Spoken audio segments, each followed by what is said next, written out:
వైఎస్ఆర్ కడప జిల్లా రాయచోటి శాసనసభ నియోజకవర్గ ఎమ్మెల్యే గడికోట శ్రీకాంత్ రెడ్డి జిల్లాలోని 10 శాసనసభ నియోజకవర్గాల్లో రాయచోటి కూడా ఒకటి. కాంగ్రెస్ పార్టీకి కంచుకోటగా ఉన్న ఈ నియోజకవర్గంలో కేవలం ఇప్పటి వరకు టీడీపీ 2 సార్లు మాత్రమే గెలిచింది. శ్రీకాంత్ రెడ్డి ఇప్పటి వరకు 3 సార్లు ఎమ్మెల్యేగా గెలిచారు. వైఎస్ఆర్ కాంగ్రెస్ పార్టీ ఆవిర్భావం నుంచి పార్టీ అధినేత జగన్ కు వెన్నంటి ఉంటూ వైసీపీలో సీనియర్ నాయకునిగా కొనసాగుతున్నారు. రాష్ట్రంలోని పరిస్థితులపై గడికోట ఎప్పటికప్పుడు స్పందిస్తుంటారు. ప్రతిపక్ష పార్టీ ఎమ్మెల్యేగా అసెంబ్లీలో తన వాణిని వినిపించారు గడికోట.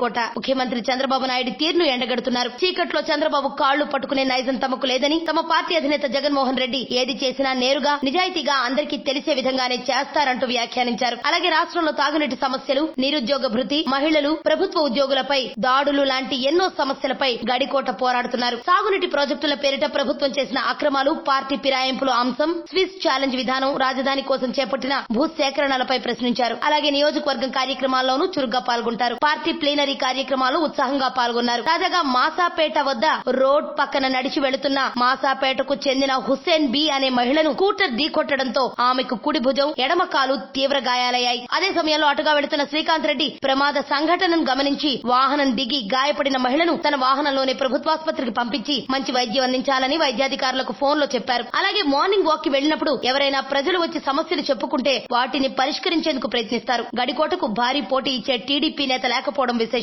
ప్రభుత్వం నిధులు ఇస్తే వాటిని సక్రమంగా నియోజకవర్గ డెవలప్మెంట్ కి వినియోగిస్తారనే వాదన రాయచోటి ప్రజలు వినిపిస్తున్నారు. వచ్చే ఎన్నికల్లో ఖచ్చితంగా శ్రీకాంత్ రెడ్డి గెలుస్తారంటూ నియోజకవర్గ ప్రజలు చెబుతున్నారు. ప్లస్లు వరుసగా 3 సార్లు ఎమ్మెల్యేగా విజయం, వైసీపీలో సీనియర్ నేతగా గుర్తింపు, అసెంబ్లీలో మీడియా సమావేశాల్లో అధికార పార్టీపై విరుచుకుపడడం, రాయచోటిలో ప్రత్యర్థ పార్టీలో బలమైన ప్రత్యర్థి లేకపోవడం, మైనస్లు, పబ్లిసిటీ పిచ్చి ఎక్కువ అనే ఆరోపణలు, టీడీపీపై అనవసర విమర్శలు చేస్తారనే ఆరోపణలు, అంతుచిక్కని రహస్యాలు, మరెన్నో మనకి తెలియని పురాతన కట్టడాలు, వాటి వెనక దాగిన నిజాలు, పూర్వీకుల ఆచారాలు, మరెన్నో మూఢ విశ్వాసాలు, ఇలా కాలగర్భంలో కలిసిపోతున్న రహస్యాల కొరకు సబ్స్క్రైబ్ చేయండి రహస్యవాణి ఛానల్.